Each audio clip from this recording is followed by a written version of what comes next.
Depuis des semaines, les traditionalistes se posent une question. Pourquoi Rome s'en prend-elle à ceux qui prient à genoux, tout en laissant impunis ceux qui transgressent la doctrine? Cette semaine, les deux réponses sont arrivées simultanément et la situation est devenue impossible à ignorer. À la fin de cette vidéo, vous comprendrez que les deux actualités de cette semaine ne sont pas des épisodes distincts. Elles représentent les deux facettes d'une même stratégie. Et lorsqu'on les considère ensemble, le tableau devient impossible à ignorer. Voici ce que nous savons avec certitude. Le 29 avril 2026, Gloria.tv a publié une analyse de Nico Spuntoni qui a choqué les traditionalistes du monde entier. Le cardinal Victor Manuel Fernandez, plus connu des fidèles sous le nom de Tuccio, préfet du Dicaster pour la doctrine de la foi, prépare secrètement un accord spécial, non pas pour la fraternité sacerdotale Saint-Pie X, mais pour les prêtres de la fraternité qui souhaitent la quitter après le 1er juillet. La logique est simple et implacable. Le 1er juillet 2026, à Écône, en Suisse, la fraternité sacerdotale Saint-Pie X consacrera de nouveaux évêques sans mandat papal. Léon XIV a déjà pris sa décision. Il traitera la compagnie comme schismatique et imposera des sanctions, probablement l'excommunication des évêques. Mais Tuccio a aussi un plan B.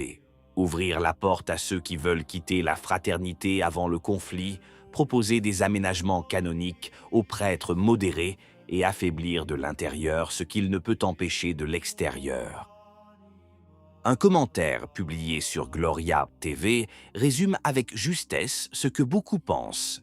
Tuccio et Prévost s'attendent à ce que les prêtres de la société apostasient, afin de pouvoir ensuite s'emparer de leurs biens et de leurs structures. Mais ce n'est pas tout. Le 29 avril 2026, dans le diocèse de Charlotte, en Caroline du Nord, une famille catholique s'est agenouillée à la table de communion pour recevoir la Sainte Communion pendant la messe.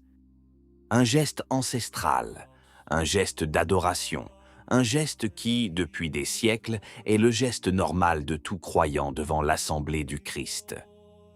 L'évêque Michael Martin les a rejetés.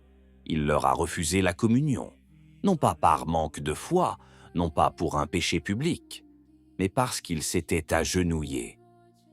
Le Vatican n'est pas surpris. Le Dicaster pour le culte divin avait déjà reçu un recours hiérarchique officiel contre les décisions liturgiques de Martin, daté du 16 février. Le Vatican a répondu en confirmant la réception du dossier. Mais de telles formalités procédurales n'aboutissent souvent à rien. Attardez-vous sur ce détail, car c'est là que tout s'éclaire. Tuccio n'est pas un bureaucrate ordinaire. Chacun de ses gestes est délibéré. Chacun de ses mots est soigneusement pesé. Lorsqu'il rédige un accord pour le départ des prêtres de la compagnie, ce n'est pas par compassion pastorale qu'il agit. Il agit ainsi car il connaît la structure de la confrérie. Si l'on parvient à convaincre suffisamment de prêtres de faire défection avant la bataille, l'issue du conflit en sera différente. C'est ici que commence véritablement l'histoire, voire le dessin complet.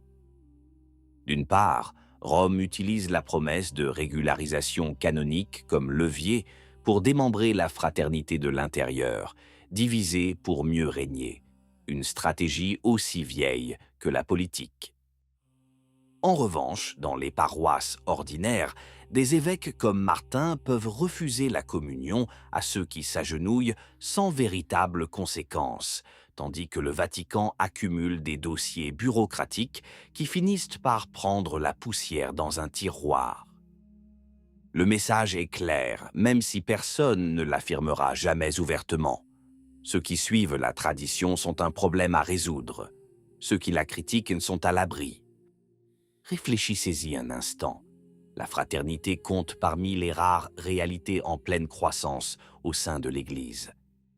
Nouvelles vocations, nouveaux séminaires, nouvelles paroisses, nouveaux fidèles. Chaque année, les communautés traditionnelles attirent de jeunes prêtres, tandis que les diocèses progressistes vident leurs séminaires. Rien d'étonnant à cela. Les chiffres parlent d'eux-mêmes. Rome le sait aussi. C'est précisément pourquoi la stratégie de Tuccio est plus sophistiquée qu'il n'y paraît. Il ne s'agit pas d'affronter la confrérie en bataille rangée. Rome perdrait cette bataille par épuisement. Il s'agit de l'affaiblir de l'intérieur, un par un, en offrant à chaque prêtre hésitant une porte de sortie qui semble miséricordieuse, mais qui est en réalité un démembrement planifié. Le cas de Charlotte complète le tableau. L'évêque Martin n'a pas refusé la communion à une pécheresse publique. Il n'a pas appliqué de discipline canonique à une apostate. Il a refusé la communion à ceux qui s'agenouillaient. Autrement dit, il a puni le geste le plus ancien et universel de l'Église catholique, l'adoration eucharistique. Si ce n'est pas un signe, alors qu'est-ce que c'est? Monseigneur Athanasius Schneider a déjà dénoncé publiquement le double discours du Vatican. Monseigneur Joseph Strickland a fait remarquer avec sa précision habituelle que les gestes ambigus envers ceux qui n'ont pas reçu d'ordination valide méritent une réponse et non le silence. Mais Rome garde le silence, et ce silence n'est pas synonyme de neutralité. Revenons à notre point de départ, une armée sur deux fronts. De l'intérieur, la stratégie de Tuccio pour vider la compagnie de ses prêtres les plus dociles, un par un, avant que ne sonne la cloche le 1er juillet. Vu de l'extérieur, des évêques qui refusent la communion à ceux qui s'agenouillent, sachant que Rome n'interviendra pas. Mais il y a une chose que cette stratégie ne peut pas faire. Elle ne peut pas enlever la foi. Elle ne peut pas enlever la vérité sacramentelle. Cela ne change rien au fait que l'Eucharistie reçue à genoux est valide, que la succession apostolique de la fraternité est réelle et qu'aucun décret bureaucratique ne modifie la nature de la messe. Saint Athanase fut exilé 5 fois, accusé de schisme, abandonné par presque tous. Pourtant l'histoire lui donna raison, et au monde entier tort. Athanase contre le monde.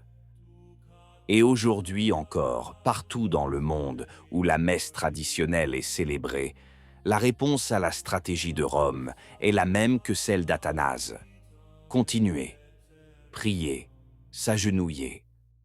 Si ce contenu vous a permis de mieux comprendre la situation, vous pouvez soutenir ce travail en faisant un don exceptionnel. C'est le moyen le plus direct de permettre à ce type d'analyse de se poursuivre, sans compromis ni censure. Qu'en pensez-vous? Si la vidéo vous a plu, laissez un commentaire. Amen. Que Dieu vous bénisse.